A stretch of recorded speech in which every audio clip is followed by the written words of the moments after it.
Paul certainly practiced what he preached, as can be seen in Galatians 2, verse 11. Now when Peter had come to Antioch, I withstood him to his face, because he was to be blamed. For before certain men came from James, he would eat with the Gentiles, but when they came, he withdrew and separated himself, fearing those who were of the circumcision.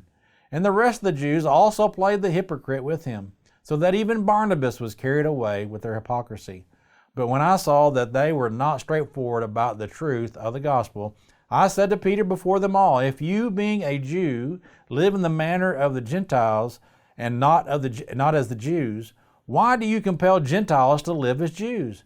We who are Jews by nature are not sinners of the Gentiles, knowing that a man is not justified by the works of the law, but by faith in Jesus Christ.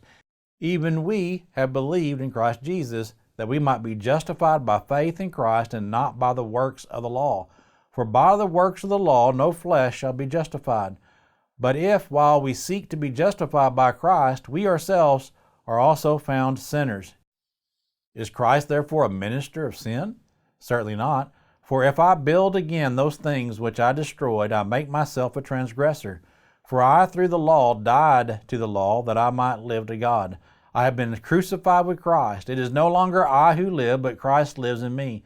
And the life which I now live in the flesh, I live by faith in the Son of God, who loved me and gave himself for me. Do not set aside the grace of God, for if righteousness comes through the law, then Christ died in vain.